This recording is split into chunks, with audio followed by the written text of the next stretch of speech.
yo creo que, como tú ya me parece lo has mencionado el día de hoy en tu programa, ¿no? El antivoto, el voto de protesta, son más de 40 años que el Perú, obviamente manejado por partidos de derecha, no ha podido darle solución a los problemas básicos, elementales de subsistencia en este país. Temas como salud, vivienda, educación, y a eso si le aumentamos el escenario, ¿no?, del COVID, que obviamente ha desnudado la fragilidad y la vulnerabilidad de los ciudadanos en el Perú. Obviamente hay un 20% aproximadamente de peruanos que le dijeron, no, yo no creo más en el sistema, no creo más en la corrupción, y obviamente es un voto antisistémico, realmente bien ganado por el descuido que el Estado ha tenido de toda esta larga data hacia sus propios ciudadanos. Exacto. Y bueno, pues lo mencionado por el señor Castillo, de decir el cambio de la Constitución, o plantear también de que, por ejemplo, de que la minería puede venir, pero se prioriza a la persona, al medio ambiente, no es una situación extremista, es respeto a los que vivimos en este país, es, reclamo justo de aquellos que han sido olvidados estos años de gestiones y gestiones que siempre han buscado, así particularmente lo veo, sus propios intereses, olvidándose de temas puntuales. Si tú atiendes adecuadamente en salud, en educación, conectividad, vías de comunicación a la población, yo creo que estarían contentos con cualquier candidato, porque el modelo está ahí y tiene que continuar. Pero lamentablemente, pues no hablamos de un Perú así. Sí, yo concuerdo contigo, pero más allá de la propia propuesta del señor Castillo, que claramente tiene un corte social, un corte más colectivo, ¿no? En la que muchos peruanos coinciden en general, ¿no? El voto yo considero que ha sido más antisistémico, ¿no? No tanto por el propio candidato, sino obviamente contra el propio sistema, ¿no? Porque no se ha visto representado en ninguno de los otros candidatos, ¿no? Pero lo cierto es que, como tú bien mencionas, ¿no?, sí que hay un tinte social importante establecido en el mensaje del profesor Castillo, ¿no? Es verdad, sí. Ahora, pero tenemos ahora de aquí para adelante un escenario bastante interesante, ¿no? Primero, mencionar que parte de la derecha ha cerrado filas con el tema de los Fujimori, con Keiko Fujimori, ¿no? De tal manera que han logrado pasar a la segunda vuelta. Sin lugar a dudas, es el mejor escenario que la señora Fujimori se ha podido imaginar, ¿no? Pasar a una segunda vuelta con un candidato desconocido, con un candidato no tan establecido, capaz con una larga trayectoria, etcétera, y obviamente al cual ella intenta menospreciar, ¿no? Entonces es un escenario favorable para el fujimorismo. En cualquier otro de los escenarios, claramente iba a estar que no había posibilidad de que el fujimorismo vuelva a retomar las riendas de este país. Sin embargo, en ese escenario, en el actual, sí que existe esa posibilidad, ¿no? Entonces, realmente la ganadora hasta el momento en ese sentido, seguramente bien asesorada por aquellos antiguos asesores, ¿no?, ha sido la señora Keiko Fujimori, ¿no? Entonces, ante ese escenario, sí que yo veo dos posibilidades, ¿no?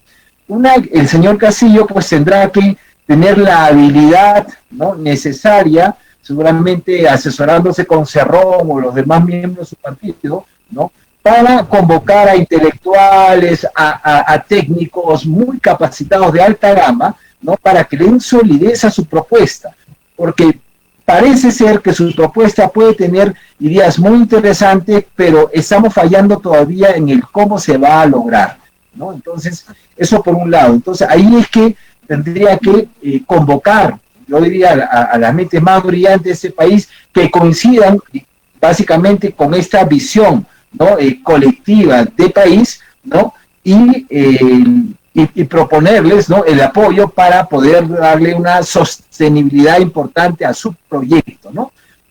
Porque lógicamente va a haber un ataque hacia él, ¿no? Yo imagino que la señora Fujimori va a convertir esta contienda electoral en una lucha entre Fujimori y el terrorismo, ¿no? Va a tratar de darle ese matiz, ¿no? Lo hemos visto ya casi todos los peruanos en estos días, ¿no?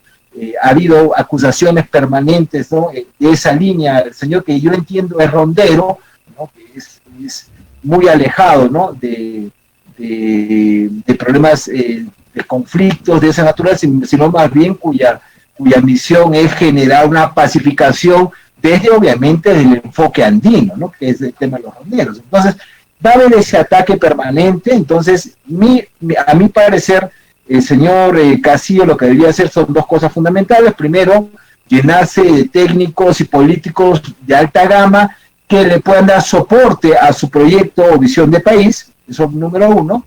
Y segundo, no entrar en ataques directos, sino más bien, lógicamente, blanquear su imagen, que eso es importante, ¿no? Y además, pues, tender los cables de consenso con las demás agrupaciones políticas que pueden, de alguna forma, ¿no?, a aceptar o trabajar con él, porque recuerda que el Congreso que se viene es bastante fragmentado, y si es que no logramos tener el consenso necesario, claramente no se va a poder ir hacia adelante. Imagino, por otro lado, la señora Fujimori intentará, ¿no?, como ya lo mencioné, convertir esa contienda electoral en una lucha, ¿no?, frontal entre ellos y supuestamente un ara subversiva, ¿no? Entonces, así es como se van a llevar las cosas. Imagino que la derecha extrema va a cerrar filas con los Fujimori. No veo otra posibilidad. Imagino que muchos medios de comunicación grandes, masivos a nivel nacional, también van a cerrar filas con los Fujimori, y entonces le queda, como mencioné ya el señor Castillo, ¿no?, tratar de tender los puentes necesarios para llegar a consensos, ¿no?, importantes con las distintas agrupaciones políticas, sin perder de vista, por supuesto, la visión fundamental del país. Pero ya es un momento de negociación, es un momento de consenso, pensando obviamente en la gobernabilidad que el país necesita de cara, ¿no?, al proceso de gobierno mismo, ¿no?, ya con una bancada no muy mayoritaria. Entiendo que son alrededor de 30, ¿no?, los congresistas por parte del señor, ¿no?, y entonces hay que generar lazos y tender puentes. Sí, has dicho algo interesante, por ejemplo, con este tema de los medios de comunicación. Sí, pues yo ya me imagino el barullo que se está armando entre estos grandes conglomerados por una de las propuestas que está en el plan de gobierno del señor Castillo, Vladimir Cerrón, después acabar con este monopolio, textualmente, ¿oíste?, con este medio y este medio. Yo creo que nosotros estamos, ahora o nunca. Y esta situación va a ser, pues, una guerra de poderes. Pero no solamente eso, hay población que considera que el señor Castillo, con su labor dirigencial, no está preparado para dirigir los destinos de nuestro país. Bien, mira, yo te puedo decir al respecto.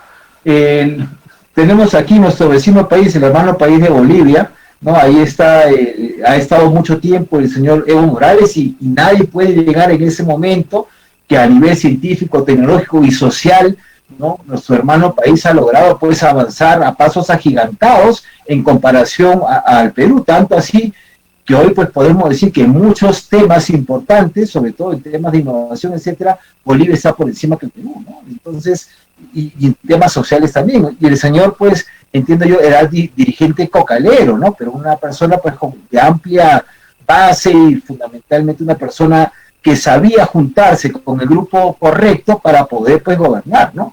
Yo creo que es lo que le toca al señor, ¿no? Es justamente eso, ¿no?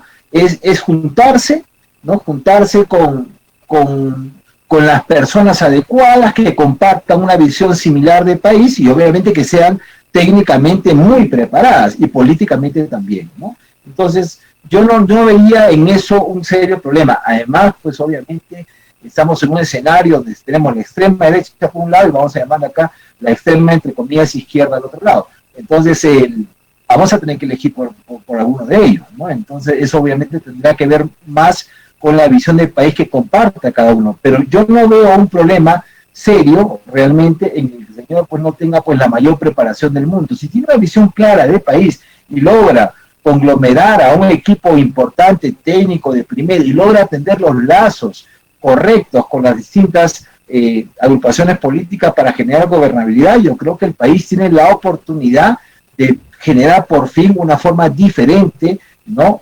de vivir, de crear política y sociedad, ¿no?, más cercana a nuestra propia coyuntura y realidad, ¿no? Entonces creo que es una oportunidad importante.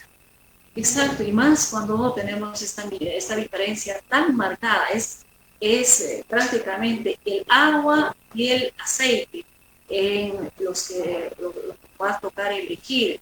Pero a esta situación, se suma también el desinterés de una buena parte de la población que no quiere saber nada con la situación política, no ha ido a las urnas, prefiere seguramente pagar su multa electoral. ¿Qué pasa si este electorado, viendo la situación, acude a las urnas? ¿Cómo sería la situación el domingo 6 de junio? Yo más o menos lo veo de la siguiente manera, ¿no? Efectivamente hay cerca de un 30% de la población peruana que no ha acudido a votar por X razones, ¿me entiendes? Dentro de ellas también el tema del COVID, etcétera, para personas ya adultas, ¿no? Yo veo que hay un grueso importante, digamos, del fujimorismo, que estamos viendo que hoy por hoy, pues, ¿no?, bordean el 10, 12, 13%. ¿No? Eso es lo que hay en ese momento. En algún momento alcanzaron un 20%, pero ahora están en 12, 13%, ¿no?, que diríamos que es el ala dura, ¿no?, del fujimorismo, un voto que va a votar sí o sí por esa tendencia política, económica y social que plantea ese partido, ¿no? Hay un voto importante también de izquierda, ¿no?, que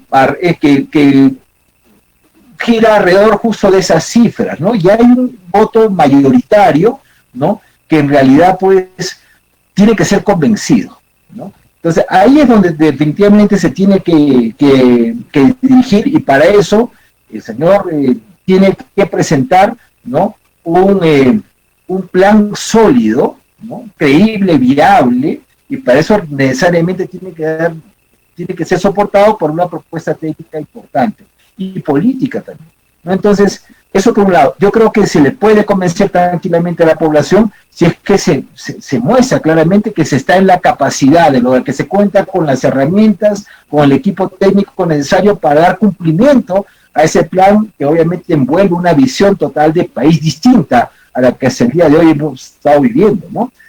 Por otro lado, la señora Fujimori pues tratará de desprestigiar por completo, ¿no?, al candidato, ¿no?, indicando pues, que no solo que no está preparado, sino que no tiene propuestas posibles y viables, y además de eso que representa a una facción terrorista, ¿no?, que necesariamente tendrá que ser vencida nuevamente por la nueva camada de los Fujimori, ¿no? Entonces, esa va a ser básicamente, según yo, lo que podría más adelante suceder, ¿no?, como es una posibilidad, por supuesto, ¿no? Y la población, pues, va a caer, por un lado, por el miedo y el terror, ¿no? Que es lo que van a tratar de difundir el partido fujimorista sobre el otro candidato, o por otro lado, convencida a través de planes que sean realmente viables, ¿no? Que esa debe ser la dirección, ¿no?, que el lapicito esta vez pues vaya a tomar. O si lo hace de forma correcta, pues podrá convencer, y yo creo que debería ganar en esas circunstancias, ¿no? Porque realmente es difícil concebir que una persona, una familia básicamente condenada por delitos, por corrupción, ¿no?, por destruir la organización social, por acabar con la educación, pues tenga no solo la posibilidad de postular, sino la posibilidad de ganar una elección. Entonces, eso realmente es algo inconcebible, pero se da en el país, y el escenario en ese aspecto es peligroso. Por eso esperamos que haya una propuesta sólida, importante, ¿no?, de tal manera que se logre convencer a la población. Muy bien, sí, pues sí, con estos resultados también, un poco que se ha mostrado que el Perú no solamente es Lima, porque antes Lima era la que decidía prácticamente quién iba a ser el presidente. Ahora no, todos, y absolutamente todos, a excepción de Lima, bueno, pues le han dado por ganadora de Lima al señor Soto. En las demás regiones, y todas está arriba, el Apicito. En el norte del país ya ahí está el voto duro, el voto cautivo de la señora Fujimori. La mayoría del país le ha dado pues este mensaje arriba en la capital, un mensaje de que ya es hora de una descentralización, de que se mire al interior del país, porque no todo, lamentablemente, pues es ahí. Sí, efectivamente, el señor Castillo ha sido respaldado fundamentalmente por las regiones, ¿no? Es momento de entender que el Perú debe ser construido desde las regiones, ¿no? El tema del centralismo ya le ha hecho muchísimo daño al país, ha generado una segregación importantísima, no solamente social, sino económica.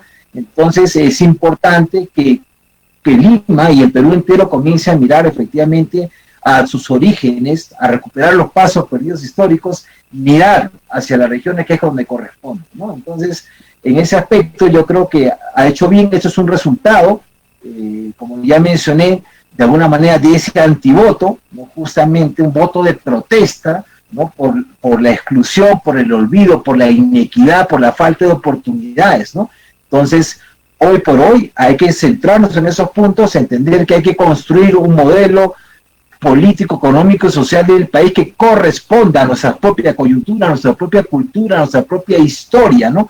Esperamos que el señor Castillo tenga esa habilidad, ¿no? de consensuar, habilidad de convocar, ¿no? Y crearlo y fortalecer, por supuesto, esa propuesta, porque claramente también si no logra convencer a la población con algo sólido, le estaría dejando el camino libre a la derecha extrema, encarnada por la señora Fujimori, para gobernar este país. Y sabemos lamentablemente cómo convence la señora Keiko, la familia de Fuerza Popular, sabemos muy bien cómo convence, y bueno, pues lamentablemente eso no lo debemos permitir, y esa responsabilidad ahora recae en todos los integrantes de esta agrupación política. Tienen que hacer un trabajo de hormiga en cada una de las regiones. Es una oportunidad, si me deben terminar, es una oportunidad para que la izquierda de este país deje miramientos y comiencen a trabajar de forma conjunta. Es la primera vez desde que yo recuerde que en una elección electoral la derecha ha ido dividida, ¿no? La derecha ha ido dividida y la izquierda, bueno, también ha ido dividida, pero eso era lo común y lo normal, ¿no? Entonces, es oportunidad que en base a esa posibilidad y a un proyecto país se junten, se conglomeren, ¿no? Las distintas fuerzas de tinte izquierdista y comiencen obviamente, a trabajar apuntando en una misma dirección, trabajar de forma colectiva, colaborativa, dejando miramientos históricos y comenzar a pensar ya en el país, una mirada hacia adelante que convoque a todos, porque el Perú necesita definitivamente de un modelo de desarrollo económico sostenible y social propio de nuestra región, de nuestra zona, que responda, que reconozca y reivindique, ¿no? Obviamente, nuestra historia cultural. Muy bien, sí, conversación, diálogo, búsqueda de soluciones, búsqueda de consensos. No, lamentablemente, pues lo que sucede cuando pasan a segunda vuelta dos candidatos, ofrecimientos. Yo te ofrezco ministerios, y ahí vamos. Ese no es el tipo de solución que queremos los peruanos. Lo que queremos es consenso, diálogo. Si tú eres de izquierda centro, bueno, pues hay que hablar hasta qué punto podemos caminar juntos, pero respetando nuestros ideales. Eso es lo que debemos buscar puntos de convergencia que seguro se van a encontrar si es que obviamente hay el deseo y la apertura necesaria, que el Perú necesita en ese momento. Exactamente, coincido totalmente. Muchísimas gracias, Sairitupa, ha sido un gusto. Esperemos que sea la primera vez en este año que tengamos la oportunidad de conversar. Tenemos todavía muchos días más hasta el 6 de junio, claro, pues el 2021, aunque se nos está yendo volando, lamentablemente. Muchísimas gracias nuevamente, Seiko. Que se vaya el 2021, pero que nosotros nos quedemos, por favor. Claro que sí. Un abrazo, gracias por la invitación. Gracias.